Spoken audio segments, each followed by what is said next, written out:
tarde, gente. Boa tarde. Como é que vocês estão? Estão bem? Hoje vamos ter um bate-papo com o cineasta Glauber Paiva Filho, diretor do filme Bate Coração. Então a gente vai só aguardar ele chegar aqui para a gente começar nosso encontro. Tudo bom, gente? Não sei se vocês assistiram o filme, mas se não assistiram, procura. Oi, Roger. Oi, Babi. O filme é fantástico, assim. Muito bom. Foi um dos filmes nacionais dos últimos que eu assisti, assim, que eu mais gostei. Na verdade, o filme traz você vai pensando uma coisa, o filme te traz outra, assim, muitas coisas para pensar, né? Principalmente, acho assim, Verdade, símbolos bem fortes. E uma visão da espiritualidade diferente, e o que eu gostei muito, particularmente, exatamente. Eu gostei muito que sai um pouco daquela ideia romantizada e nos coloca a refletir. Né? Exatamente. Opa, o Glauber está por aí. Oi, Glauber. Perfeito. Já chegou o nosso amigo Glauber, já chegou para o nosso bate-papo da tarde. Oi, Tati. Oi, Glauber. Oi, Cláudio, Iris, tudo bem? Tudo bom, meu amigo? Oi, Glauber, tudo bom? Felicidade aqui estar com vocês. Alegria. Né? Gente, vocês estão escutando bem a gente aí? Vamos ver se a turma está nos escutando aí para começar, começar a nossa sessão da tarde, né, Glauber? Vamos lá, tá ótimo. Como é que estão as coisas aí no hemisfério norte do Ceará, direto aqui do hemisfério norte da Bahia? Muito frio, né? Tá frio, piada daqui a pouco.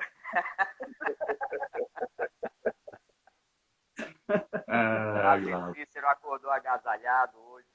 Pois é, imagina, a aldeota nevando é uma coisa, né, rapaz?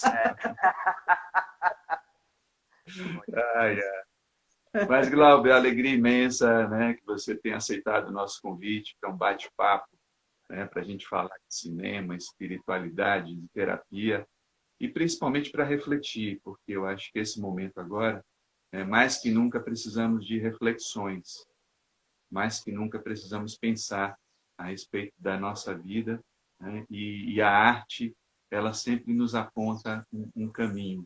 Né? Então, assim, eu acho que ter nessa arte do cinema, e você que tem esse privilégio de um lado, e a gente sabe que por outro também, trabalhar com arte não é fácil, né? Principalmente no nosso país, não é algo fácil, mas assim, é algo muito nobre, algo muito honroso, então a gente fica muito feliz de bater esse papo contigo. Já vim acompanhando as lives, o trabalho de vocês.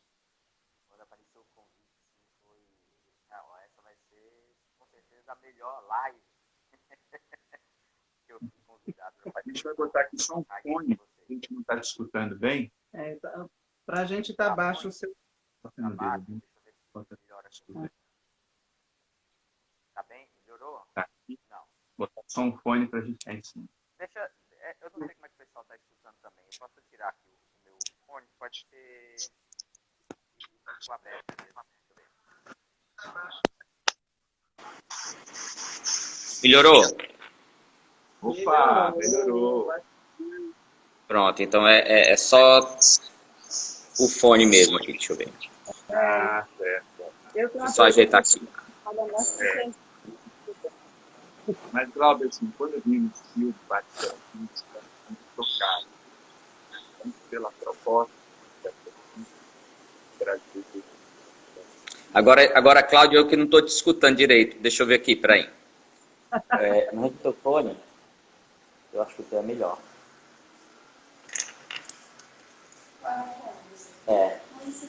Mas aquele lá. Deixa eu ver se esse aqui funciona melhor. Peraí. As tecnologias. A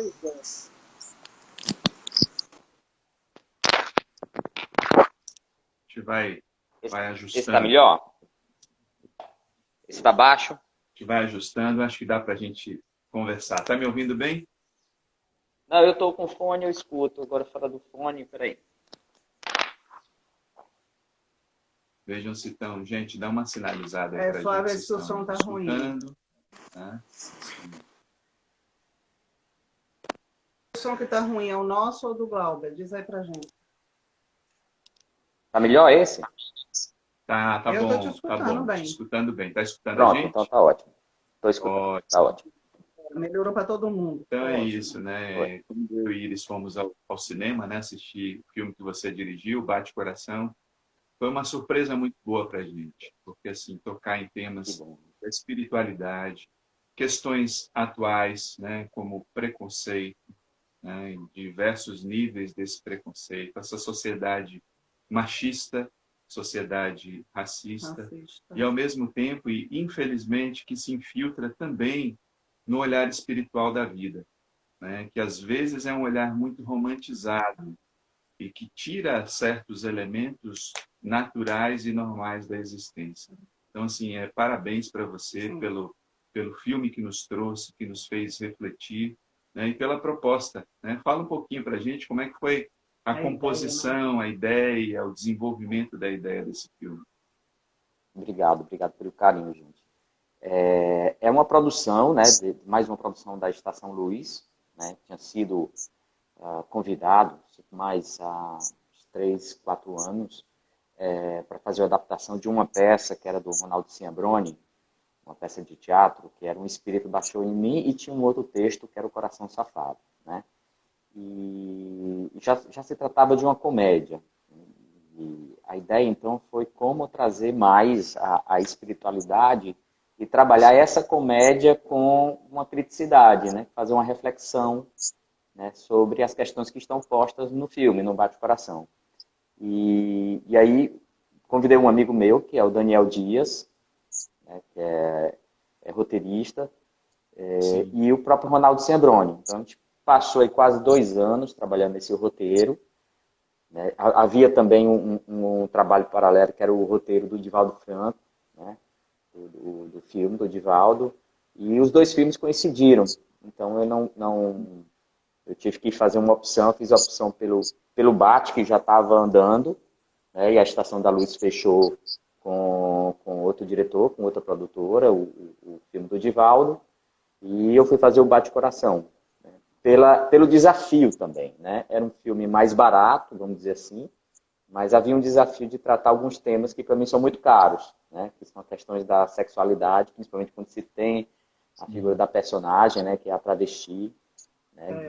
Que dentro de um preconceito é colocado no lugar de marginalidade, né? Então, trazer, né, a essas questões para um olhar humano, um olhar do que realmente é uma dimensão espiritual, né? Uma dimensão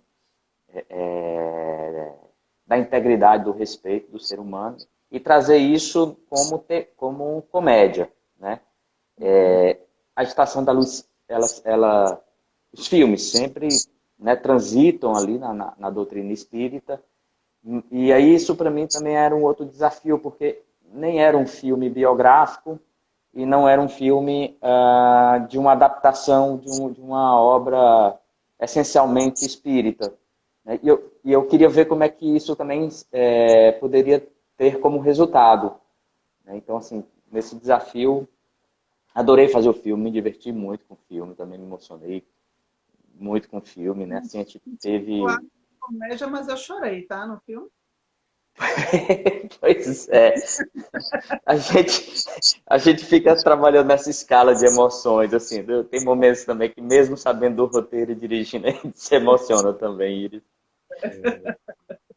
Verdade, porque é um desafio também, né? Trazer a imagem, a mensagem nessa perspectiva do humor, né? Porque o humor, acho que tem esse grande desafio de não perder o tom.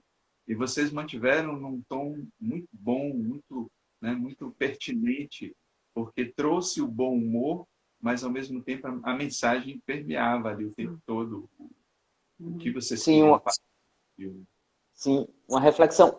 Na realidade, assim, porque desde o projeto, né, assim, até a finalização do filme, a gente passou, né, o Brasil passou por várias questões, né, e uma delas era essa discussão da sexualidade.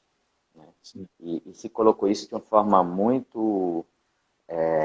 uma discussão muito bélica, né? E condenando todas essas questões, esses universos da sexo, julgando o outro. E a gente estava fazendo esse trabalho e transitando no meio dessa discussão, né?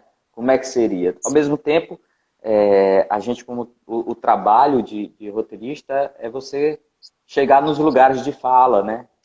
E Exato. tratar isso de uma forma muito empática nesses lugares de fala. Eu digo sempre, ó, se você não pertence a um lugar de fala, né, chegue com cuidado e chegue de uma forma empática para Sim. contribuir e para legitimar quem pertence à experiência do lugar de fala, né? Então, isso assim, para mim foi uma grande gratidão, assim, né?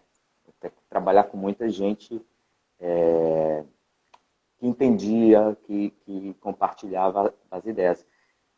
Então, foi um filme, de fato, que teve assim, seus percalços, né, as suas dificuldades de tratar o tema, obviamente, mas eu fiquei muito feliz com o resultado, né? E eu fiquei muito feliz com o resultado do público, né? O público assistir e se sentir tocado, porque a gente fica, né, quando faz um filme, a gente fica ali, parece que não, mas a gente não tem muita certeza do resultado.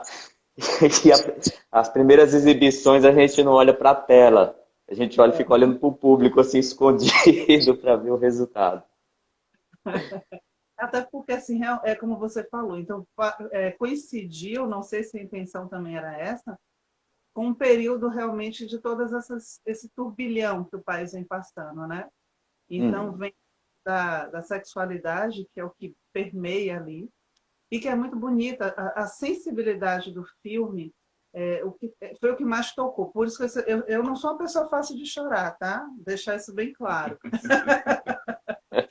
Mas passava o tempo todo na minha cabeça ali, de fato, a trama daquele filme, né? Então, assim, o tamanho do nosso preconceito, ele é tão absurdo, né?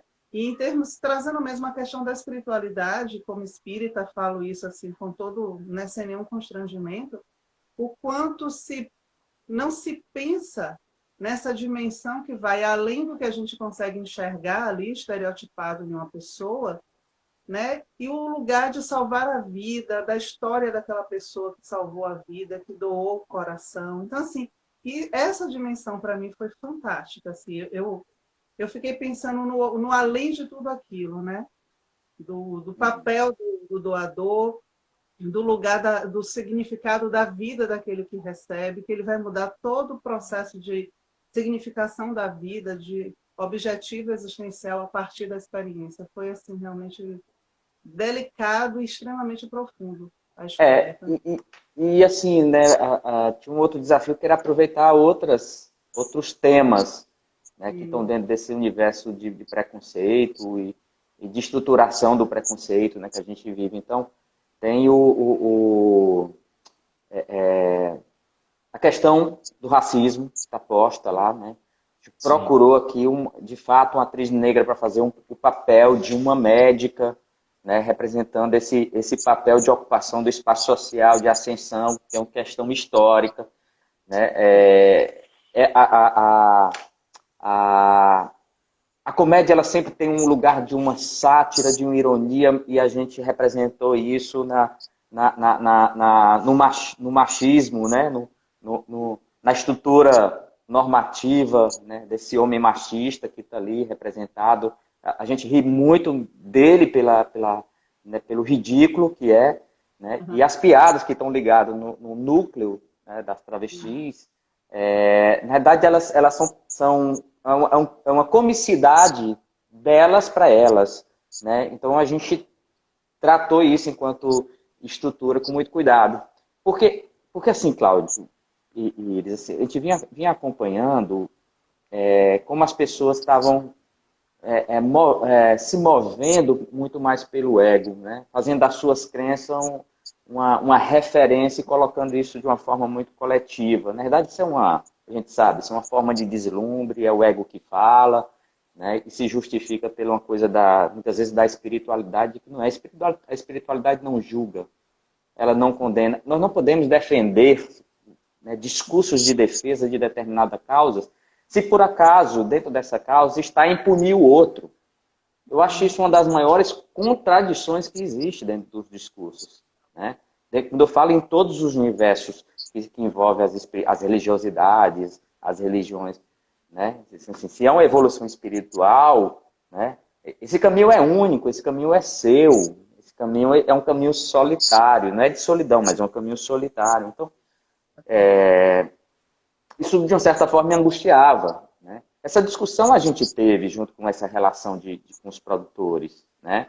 Nem todos os produtores, nem todo mundo que se envolvia no filme pensava como eu, como o Daniel, como outras pessoas, né? E a gente discutia, ia por embate e trazia essas questões, né? E também isso é muito rico, porque também foi de uma forma muito democrática essa discussão, assim. Eu acho que para as pessoas que antes achavam que não tinha preconceito, descobriram que os preconceitos existiam, né, no momento dessa feitura do filme. Então, o processo foi bom. Dá lugar tanto para aquele que tem esse tipo de comportamento sombrio, quanto também você valoriza a pessoa que passa por isso. Então, assim, né, um negro, uma negra, quando vê no referencial, sim. Né, cinematográfico, televisivo, literário, né, que está sendo dado um lugar para ele, isso toca na pessoa. Né? Quando um homossexual, um transexual, ou alguém que tenha um outro tipo de expressão, né, vê um personagem que passa por isso e que tem valores, né, ele se identifica, isso sim, por isso que eu trago assim, a proposta do nosso papo, né, conjugando cinema e terapia, sim, né, porque assim, essas expressões são essenciais para a gente resgatar e transformar um comportamento de uma sociedade que, infelizmente, se mostra tão sombrio como temos visto nos dias atuais. Né? Então, assim, é realmente muito, muito tocante vocês terem tocado nesse ponto, né, de racismo, né, da questão da sexualidade, né, da questão, né, da política também, né, eu adorei o mentor. O Otto, né, quando eu vi, né, e Isadora se assusta, né, mas você era comunista, e qual é o problema? Eles estão... o guia da Isadora é comunista, né? O guia espiritual. Trazer todos esses temas, assim. Tem uma coisa, quando recebi o convite, que eu achei bem interessante, e nada é por acaso, né? As coisas se juntam e tudo. É lógico que a arte, né, e quando se trata do cinema, a gente vai trabalhar com narrativas, né? Construir histórias que têm verossimilhanças e se identificam com a gente de uma forma simbólica, imagética, de sentidos, né? Cada um assiste um filme só, né? Cada leitor lê um livro e se coloca no livro diegeticamente, né? Como um sujeito único. É a construção de narrativa, né? Assim, objetivamente, eu lendo o Yuval Harari, né? Que é um autor israelense que é excelente, e vai muito no meu pensamento, assim, no sentido de que esse real, o objetivo, ele não tem narrativa. O que a gente tem que fazer é construir narrativas. E eu acho que esse é o lugar do cinema. Né? Eu acho que o processo do caminho da espiritualidade é você ficar toda hora reconstruindo as suas próprias narrativas. Esse é o processo terapêutico. E eu acho que o cinema ele serve para isso. Né? Construir narrativas, a arte, pelo menos as artes que trabalham com vários diversos narrativas, para que você se identifique, se desloque e que você repense a sua narrativa. Então, nós tivemos no Brasil, e nós estamos ainda caminhando com isso, uma narrativa muito violenta. E ela é assumida, quando é narrativa, não é no lugar hipotético, ela é posta como realidade. Né? Então, ela é violenta com os negros, ela é violenta com as sexualidades, ela é violenta com as mulheres, ela é violenta com os posicionamentos políticos. Né? É muito bélico isso. Então, eu acho que nós temos que construir uma outra narrativa para o mundo.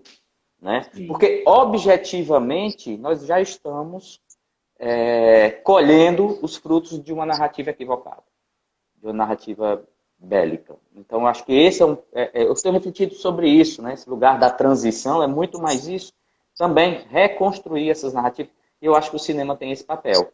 Lógico, quando o realizador se propõe a essa emancipação, vamos dizer assim, porque o cinema pode ser levado para outras... Né? Quantas narrativas cinematográficas de violência que legitimavam a violência não formaram o caráter, né, de várias pessoas. Claro. Porque entra aquilo, né, assim, quando a gente trabalha o processo terapêutico, a imagem, os símbolos, os mitos, né, construídos. Isso faz parte dessa linguagem do inconsciente. E é muito interessante quando a gente pensa, por exemplo, você lembra da infância, todas aquelas histórias, né, aquelas histórias infantis fizeram parte dessa formação, né, psíquica em nós. E aí quando a gente pensa, por exemplo, na nossa realidade como brasileiros, né, as nossas crianças, nós não tivemos nenhuma imagem, com exceção de Monteiro Lobato, nada que é muito nosso construído, né? Então, assim, a nossa história psíquica e simbólica, ela é muito pobre da nossa própria história, né? Então, eu imagino, né, para vocês, então, a dificuldade que seria, nesse exato momento, pensar em trazer isso à tona para um resgate realmente da nossa história e também para uma construção de novos símbolos, novos mitos, né? Justamente nessa mudança de narrativas, né? Que é preciso fazer isso para gerações futuras, né? Isso, e esse lugar que você falou também da escola, né? Eu acho que isso tem que ter uma consciência. A escola tem que deixar de ser essa coisa funcionalista para passar no Enem, ou sei, ela tem uma ou outra dimensão. E a gente assumir também como nesse papel também de um educador, reconstruir essa narrativa, né? Por isso que eu digo, assim, por isso que eu penso também em outra coisa. Eu acho que eu estava falando do lugar de fala, né? Toda experiência no lugar de fala, né? E ela é individual e coletivo. Toda fala que vem desse lugar, ela é extremamente legítima. Sim. Entende? Assim, porque é uma fala política de experiência. Assim, eu acho. E por isso que quando a gente estava trabalhando no Bate-Coração, isso era. A gente escutou muito, né? Escutou muito as travestis. Escutamos também, né, o universo, né, do negro, né, da mulher, né? Então, é lógico que eu não poderia reproduzir algumas coisas, porque eu não sou desse lugar da experiência, né? Mas é importante reconhecer essa legitimidade. E é importante também apoiar e fazer com que essa legitimidade e essa fala também faça as suas obras, ocupe os seus espaços, né? Porque são seus, entende? Assim, historicamente retiraram, né? Então esse espaço tem que ser conquistado. Então, eu acho que esse é o papel da arte também, né? Hoje. Nós temos hoje assim uma arte caminhando. A arte, ela dentro dos conceitos, né? A arte não tem uma moral, ela é amoral, né? Não que seja imoral, mas assim hoje assim talvez a arte ela ela ocupe um papel político de transformação, pelo menos para descolar várias certezas que estão aí justamente isso que você falou, né? Nesse passado, né? Violento que a gente foi moldado. Essa identidade nossa que foi negada, que foi deturpada e que nós compramos essa história, né? Uma história que nos foi vendida e repetida tantas vezes que nos forjou uma identidade que não corresponde à realidade, né? E que por isso que assim eu vejo com muita importância, né? Esse resgate dessa memória, né? E também ao mesmo tempo essa proposição de reflexões que incomodam, né? Como é bom às vezes você sair também incomodado de uma sala de cinema, porque aquilo te leva à reflexão, né? Aquilo te leva a aprofundar pontos de vista e outros olhares que normalmente você não faria, né? O cinema tem uma mágica, né? Que a gente vai para alguma dimensão e ali a gente, né, é colocado. Claro, eu assistir filme em casa é ótimo tudo, mas eu acho que o cinema ele tem algum barato específico ali que leva a gente para algum mundo e que toca na alma da gente, né? De uma forma muito peculiar. Sim, agora você me lembrou de uma das exibições que a gente fez, né? Como eu te falei, a gente fica fora, prestando atenção, e saíram duas pessoas, assim, quase no final do filme, mas ficaram até o final assim, do filme, tudo bem? E aí passaram por mim e disseram assim, olha, você fez um filme interessante, mas eu não concordo com isso que está aí, né? Quer dizer, a pessoa fez a questão de chegar e falar para mim que não concordava com aquilo que estava ali. Eu não fui perguntar o que era aquilo que estava ali, obviamente. Mas eu confesso que por dentro eu fiquei com uma certa satisfação pelo filme ter deslocado essa pessoa, entende? Assim, porque não é só o filme, né? A arte ela tem esse impacto pós a arte, né? E aí ela mexe, ela toca, ela afeta, né? E aquilo que se repete, né? Já se torna parte do próprio ente. Então, eu fiquei satisfeito com aquilo. Ele se manteve até o final ali, saiu nos 5 minutos para acabar o filme. Algo foi tocado, né? Ou então vai que ficou até o final para ver se no meio do caminho você mudava de ideia e mudava a história do filme, né? Pois é. Interessante porque na linguagem junguiana a gente vai chamar isso da sombra, né? Então, assim, a arte Isso. também revela a sua sombra, né? Então tem isso. Exatamente, ela revela. Você se reconhece, né? Eu acho que o Bate-Coração tem isso, assim, acho que para algumas pessoas, né, há esse reconhecimento. Né? Esse meu lugar, né, de ser esse homem branco dentro de uma estrutura machista, né? E a gente sabe que temos vários amigos e colegas que ainda estão no processo de refletir ou ainda nem começaram a refletir. Né? É lógico que eu me inspirei em alguns para fazer 2 personagens, né? Que é o Igor e o Sandro. Claro. Eu trago eles para frente da tela. E é interessante depois você colocá-los para assistir, né? Para que tenha esse reconhecimento ali, né? Tem horas que tem um silêncio assim, Iris, sabe? É um silêncio. Na terapia nós temos esses momentos, né? E a gente costuma dizer, processo terapêutico que não incomoda é conversa de amigos, é bate-papo, né? Mas assim, você tem que ir para alguns pontos. Porque eu trabalho com a sombra é exatamente tocar naquilo que você, naquele caminho que você não fez. Naquela estrada que você... Né? Você reconstruir uma narrativa não é fácil, é sofrido. Porque você põe a sua narrativa de vida, aquilo que você se sustentou como verdade absoluta, né? Então, acho que essa coisa do processo terapêutico é isso, ó. Vamos lá, onde foi que você começou a construir essa sua narrativa? Você está pronto para desconstruir isso e construir uma outra? Né? E foi uma coisa interessante, Glauber. Até imaginando agora, né? Esses amigos, né, que tiveram que passar por essa catarse. Na hora que eu assistia ao filme, eu ficava pensando em todas essas questões e aí vinha realmente para mim a importância da desconstrução dos próprios conceitos espíritas, não dos conceitos, mas das ideias construídas a partir desses conceitos, né? Então eu ficava me perguntando, gente, quantas pessoas, quando pensam nos próprios mentores, pensam em mentores negros? Sim.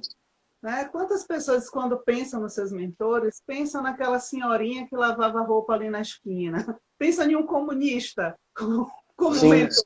E um né? transexual.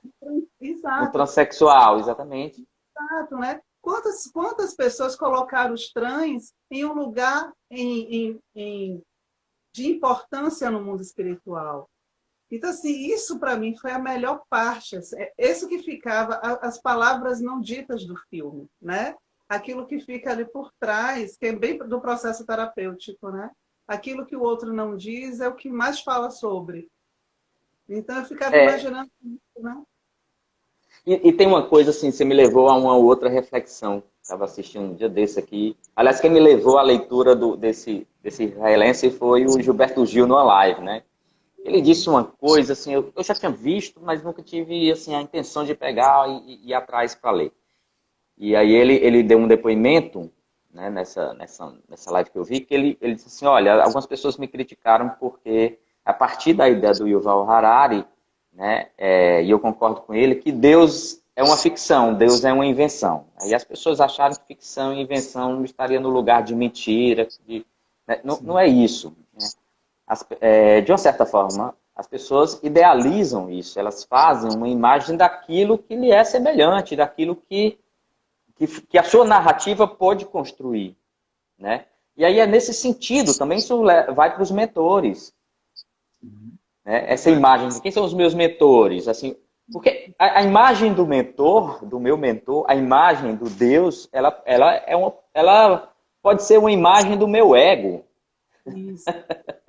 Porque o que formou meu ego foi uma narrativa, né? Então, a gente tem que desconstruir isso, né? E deixar isso livre do ponto de vista do que é natural, né? Sim. E aí, por isso que eu tenho refletido muito, obviamente, né? Essa questão de fazer os filmes que têm ligado à doutrina, que estão ligados à doutrina espírita, ler, né? Eu tenho uma ligação imensa assim, com a espiritualidade, eu fico transitando, é uma loucura, né? Mas eu acho lindo todas elas, assim, né? Eu não sei hoje, Iris e Claudio, me colocar assim, eu sou espírita, eu não sei, né? Eu tenho uma ligação muito, muito próxima. Gosto muito do que aquilo que se liga dentro de um aspecto dos eventos da natureza, o candomblé, a umbanda, o xamanismo enquanto processo de ligação com a natureza. E eu gosto muito daquele que se coloca no espiritismo, né, que é essa coisa kardecista de se dar um pensamento científico mais intelectual ao espiritismo. E essa coisa de você não ter uma liderança que vá dogmatizando, deixa para a sua reforma íntima se você tem a capacidade de dogmatizar ou não sobre aquilo que você está lendo, né? E essa é a questão do espiritismo, para mim, hoje. Eu acho que a reforma íntima é uma desconstrução de narrativas. Sim, perfeito. É um chamamento, né? E tem que ser. Né? Eu gosto desse não rótulo, porque ele te abre para novas perspectivas, né? Aquilo assim, né? Eu caminho, sou espírita há muitos anos, mas, né, leio outros livros, busco outras leituras, outros olhares, porque senão ficamos fechados, né? Como você traz. Eu não posso ficar numa narrativa só, porque senão isso limita a minha caminhada, né? E aquilo que eu não vejo, e pior, posso pegar interpretações equivocadas do que dizem que é espiritismo. Esse é o ponto. Eu acho que assim, a religião passa por uma crise nesse momento, né? E o movimento espírita não foge disso, porque acreditou em narrativas limitantes. Eu costumava dizer para os amigos que assim, esse olhar do plano espiritual, ele muitas vezes é só romantizado, né? E assim, infelizmente, isso tomou conta também dos filmes, né? Claro que tem filmes muito bons, mas de uma forma geral, né? Trazia aquela espiritualidade romantizada e que fugia desse dia a dia humano, né? Tão emotivo e que nos toca, né? Então, eu acho importante. Eu acho que tem três coisas assim que você me lembram, que são postas como passagens, né? E aí a gente tem que ter muito cuidado quando faz os filmes, né? Por exemplo, o Bezerra, As Mães de Chico Xavier, que a gente vai atrás da literatura, vai estudar, algumas são psicografadas, outras são histórias que foram escutadas, e a gente não tem como provar que se é verdade ou não, a não ser ter uma determinada lógica, né? Mas, assim, me vem duas histórias, que são a história do Chico, né? Que é uma conversa com o Chico Xavier, essa história eu escutei em Uberaba, né? Que foi perguntado ao Chico qual seria o futuro do espiritismo. E ele respondeu, não ter espiritismo. Lógico, o que eu entendi é que, né, o ser espírita se assumiria nesse lugar, entenderia as dimensões e esse lugar de mundo, né, que é isso que se propõe. E a outra foi de uma senhora que era espírita, visitava a Casa da Prece e tudo, e tinha um marido que se dizia ateu, que era ateu, mas era um sujeito muito bondoso, muito caridoso, né, ajudava todo mundo, uma pessoa de um coração imenso. E ela reclamava com o Chico porque é que ele não visitava a casa da Artresse, porque é que ele não ia, ele teria que ir e tal. E o Chico, não, deixa ele lá, senão você vai estragar esse rapaz que está lá, né?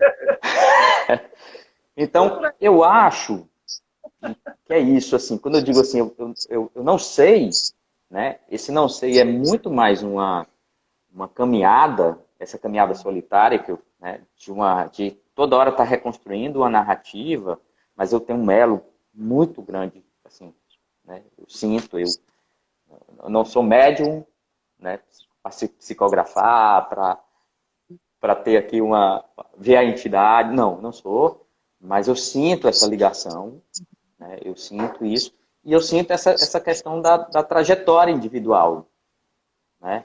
E tratar também meu ego de uma forma muito, muito delicada com ele, né? Porque ele vai me pregar várias peças em relação a isso. E o cinema para mim é uma grande terapia nesse sentido, né? De conhecer mundos. Não sei, estou viajando com vocês, eu acho ótimo conversar com vocês. Não, mas é importante, sabe, Glauber, porque assim, eu concordo plenamente com você, e principalmente como terapeuta, né? A gente não pode fechar, a estrada ela é longa e a gente tem que estar pronto para fazer essa caminhada, porque se você fecha as questões, você empobrece a vida, né? Aí entra a questão, o ego ele fica o tempo inteiro querendo ter controle das situações. Então, assim, mesmo quando a gente pensa, então, assim, eu vi essa fala do Chico, de que o futuro do espiritismo talvez fosse não ser espiritismo, entre aspas, eu também compreendo como, olha, enquanto as pessoas não se perceberem como espíritos, nenhuma religião se sustenta. Isso. Então, é muito mais um processo compreendi isso. de transformação do ser. Ou você se transforma, ou você muda de rótulo. Pronto, é só isso que está acontecendo, né? Então, por isso a gente não pode fechar. É como dizer assim, daqui a 10 anos eu serei espírita, eu não sei. Agora, daqui a 10 anos eu quero estar caminhando. Isso é fácil, né? Isso.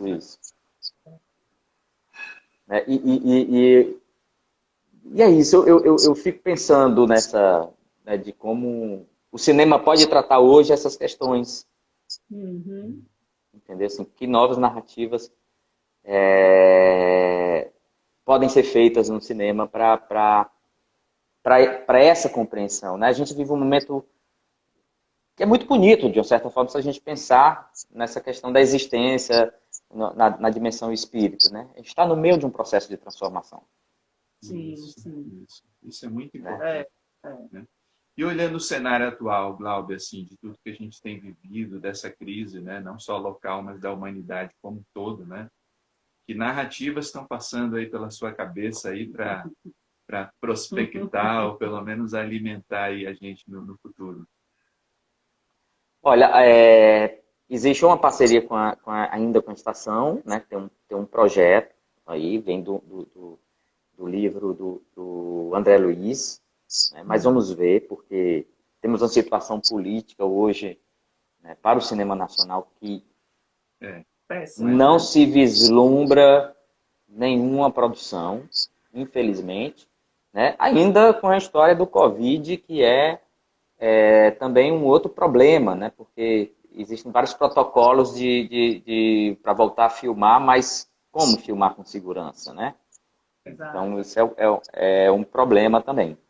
Eu tenho o Bate-Coração me possibilitou ir também para outros caminhos, né? Sair da ideia das biografias e das adaptações. Então, eu tenho pensado em algumas obras, né, que estão lá o que seria os valores, né, do espiritismo, os valores da espiritualidade estão lá postos. Eu adoro esse tema, esse universo. Eu adoro também, eu gosto disso enquanto estética, né, porque também ocupa um lugar de uma fantasia, né? E a gente pode criar narrativas e essa fantasia dizer muito mais coisas, né? Porque ela toca através do sensível, ela vem de outra maneira.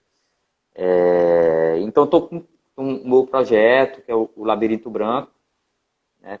Ele está Tá caminhando. Aquele do André Luiz é o Sexo e Destino. Vou falar aqui, vou revelar, né, para vocês, irmão. Né, então já está no roteiro, vamos tentar financiar e buscar financiamento para ele. E esse do Labirinto Branco é uma obra mais autoral. Né? Ela não tem uma ligação assim, mas foi uma escrita que veio e eu acho que foi fruto também de todas as outras realizações e reflexões e passei a escrever o Labirinto. Fantástico. E você, na verdade, tem um desafio, né, Glauber? Porque assim, tem a questão política, eu acho que pelo menos para 2020, 2021, a gente não vislumbra muitas mudanças, né? Assim, em termos de financiamento para cinema, para arte, tá uma tragédia, né? Então, assim, é quase... Aí a gente volta para a questão das narrativas, né? É uma narrativa para construir uma ideia de não cultura, né? É uma narrativa bélica, né? É uma narrativa da destruição do outro. Exatamente. Essa narrativa é uma narrativa que a gente já viu no passado. Sim, sim, com certeza. Não dá certo. Perigosíssima, né? Porque ela vai se repetir, né? Muito. Então, assim, imagino que para vocês é um desafio enorme, porque tem que resistir, né? Porque é difícil resistir nesse processo. E, ao mesmo tempo, o que for construído, mesmo daqui a algum tempo, ainda vai encontrar toda uma onda oposta, né? É meio um processo de individuação, né? Eu sempre comparo o processo de individuação com o carnaval. É a mesma coisa daquele trio, cheio de gente, carregado, indo em uma direção e você resolve fazer o caminho contrário. Então, você vai enfrentar uma multidão inteira, mais um trio, querendo passar por cima de você. Então, tem todo esse processo também de ser resistente, mesmo depois que as coisas aparentemente fiquem mais calmas. Que é construir novas narrativas, né? Os novos símbolos. Né? E não cair no armadilha, né? Porque aquilo que é bélico torna você também. Né? Porque é uma reação. Né? Então você é o espelho, né? A ideia do espelho. Mas eu acredito sem colocar isso, obviamente vocês entendem, sem o pieguismo, né? Que muitas vezes essa palavra vai com pieguismo, né? Mas é a narrativa do amor. Sim, com certeza. Né? Trazer o que é a dimensão dessa palavra, né? Que é o contrário, que não é a paixão, é uma dimensão muito maior, né? Essa dimensão e aí eu acredito na arte enquanto essa potência, né? Em todas as artes enquanto potência, porque o que a gente está falando da dificuldade é uma dificuldade que se tem enquanto política. Sim, exato. Né? Agora a arte sobrevive. Sim. Aí me lembra muito uma passagem de Nietzsche, né? Quando ele diz assim, a arte é necessária para que possamos encarar a realidade, né? Isso, exatamente.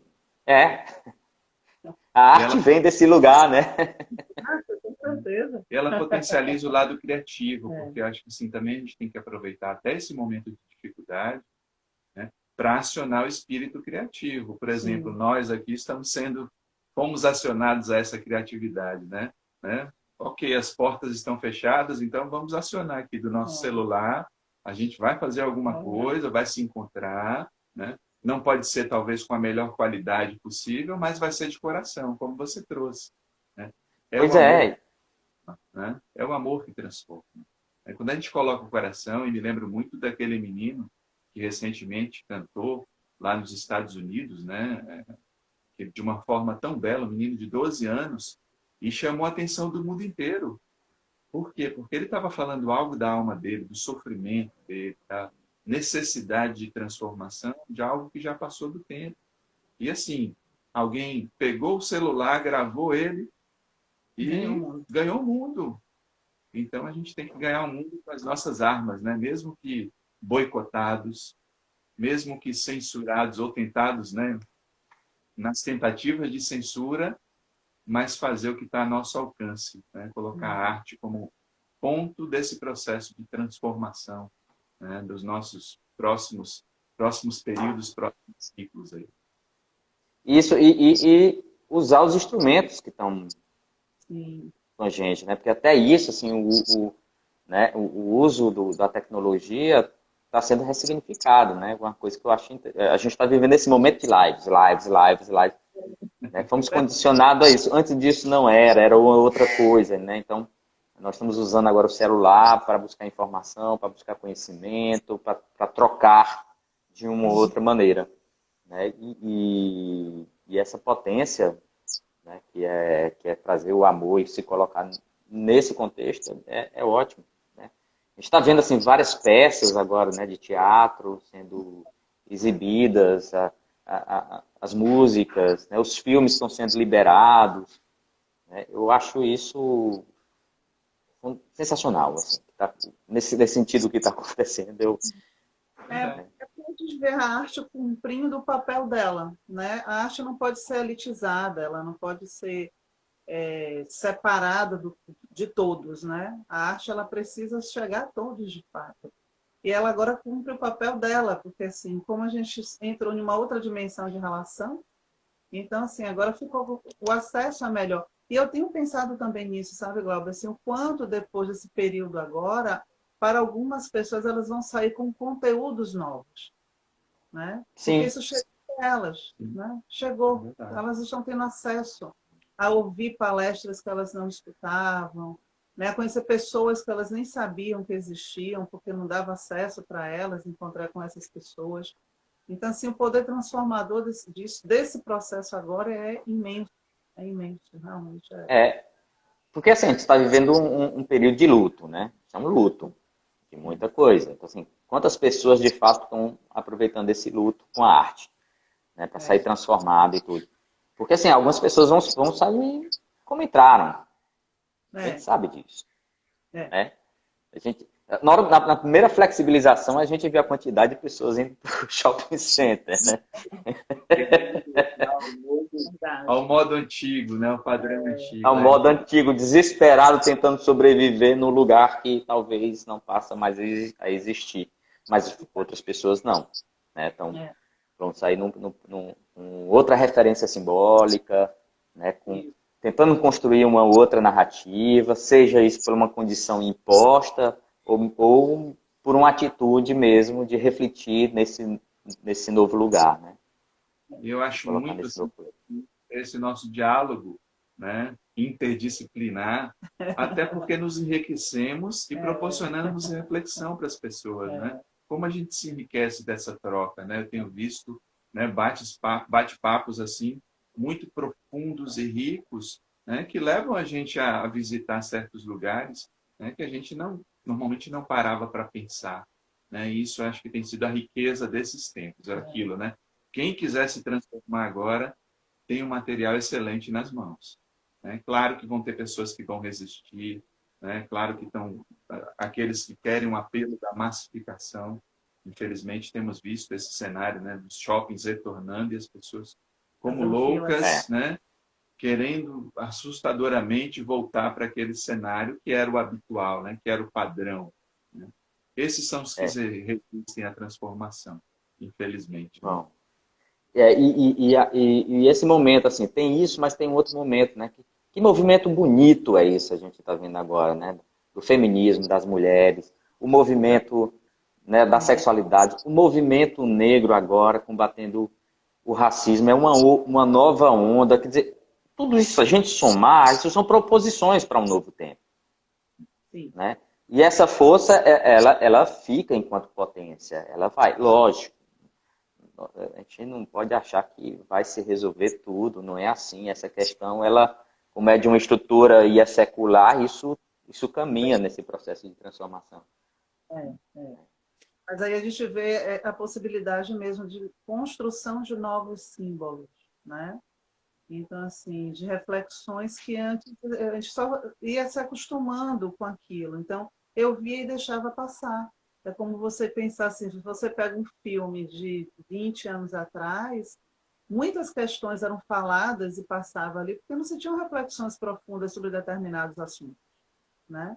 E hoje você poder realmente parar e pensar assim, não posso construir essa história sem o lugar de fala dessas pessoas. Eu preciso escutar essas pessoas para construir o meu personagem, né? Então assim, como a gente tem como isso é importante e como a gente consegue perceber no futuro essa possibilidade de uma construção profunda das nossas histórias, uma apropriação disso.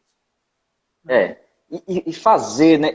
Eu sou extremamente defensor, assim, que tenha cinema feito por mulheres, né, contando a história de mulheres. Eu sou defensor que tenha cinema feito por negros, contando histórias de negros, né? E colocar isso de uma forma para incomodar, dentro de um processo transformador. E tem que incomodar mesmo. Né? Quando eu falo incômodo, eu estou falando do incômodo de deslocamento. Né? Tem que mexer nesse caldo. Né? Esse caldo está saturado, esse caldo não serve mais. Né? Então, eu sou defensor. Eu acho que a construção de narrativa, ela essencialmente passa, né, os sujeitos da experiência dos lugares de fala. Isso é essencial. Essencial, porque assim, essa massificação, ela causa um dano tão terrível que às vezes as pessoas são violentadas e não se dão conta disso. Ela sofre racismo, mas ela não percebe que sofreu racismo. Ela sofre o preconceito e não percebe, porque a narrativa ficou muito forte. Então, assim, acho que mexer nisso, né, tocar nesses pontos, abordar é essencial para a gente começar um processo de transformação, né, que já passou do tempo da gente fazer, porque está custando muito caro não termos feito essas lições, não termos tido acesso ou não prestado atenção àqueles que quiseram trazer essas narrativas. Então, acender isso, trazer de volta, né? E de que forma, Glauber, também, a gente pode apoiar mais a arte nesse sentido, né? De que forma você pode passar para as pessoas aqui, para quem está escutando a gente, que pode apoiar, que pode incentivar para que produções como a sua, né, vençam resistências que são seculares e imensas, né? E que possam chegar até nós. Eu acho que é um processo de troca. Né? Eu acho que é troca. É lógico que quando a gente, por exemplo, no caso, você faz um filme como o Bate-Coração, né, que está aí, está no Google Play, está no Telecine Play, se procurar vai encontrar o Bate-Coração, ele tem uma lógica aí, que é essa lógica capital, né? Quer dizer, você faz, tem um ingresso para poder bancar o filme, e vai, você aluga, etc. Mas a arte não está nesse lugar. Apesar do filme ser arte, a arte não está nesse lugar. A arte é uma troca. Né? Então, assim, a quantidade de artistas que nós temos, né, e que não estão nesse lugar de mercado, né?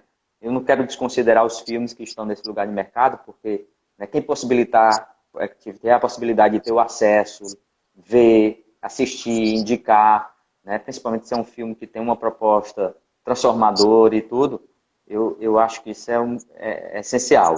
Né? Mas nós temos vários artistas que não estão nesse lugar de mercado. E eu acho que nós precisamos trocar com isso, replicar essa arte que são feitas por esses artistas. Né? E a gente está nesse ambiente que a gente replica tanta coisa. Né? Replicamos até fake news, por que é que nós não podemos replicar a arte numa dimensão maior? Né? Replicamos tanto discurso bélicos, por que é que a gente não replica a arte na dimensão maior? Né?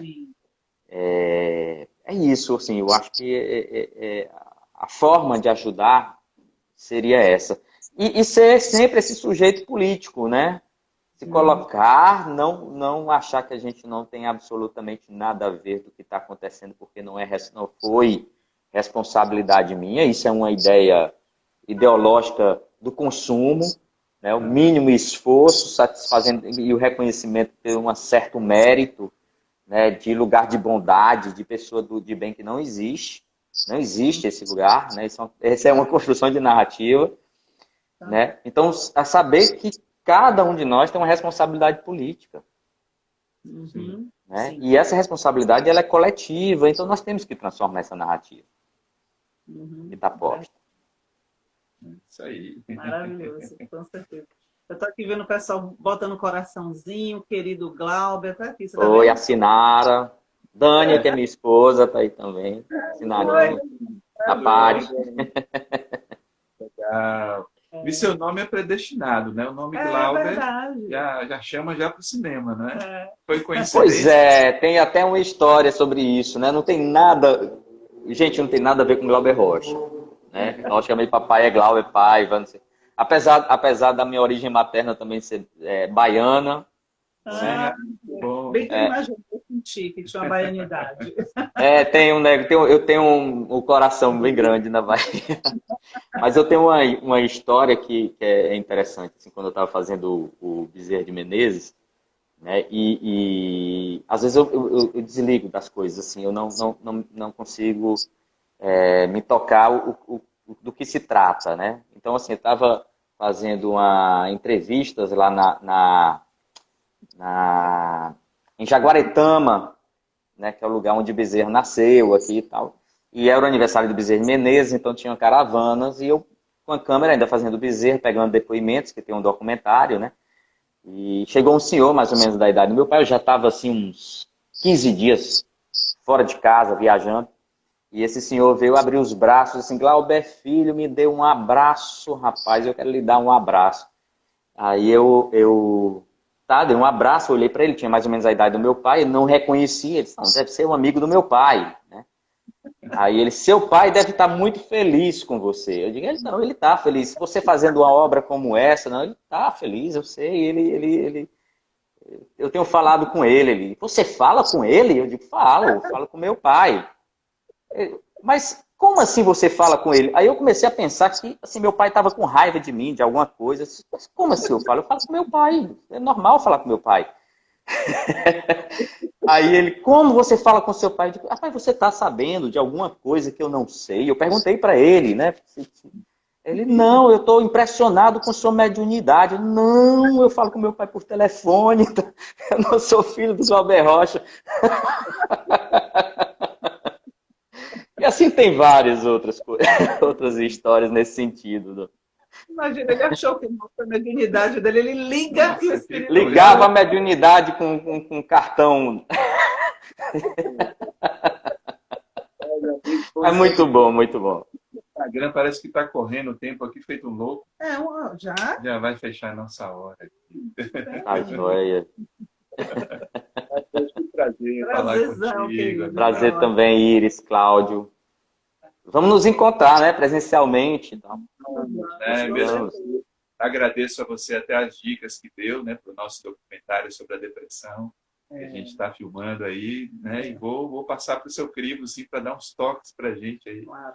para poder lançar. Olha, que bom. Se tu puder ajudar, ajudo. Pode contar.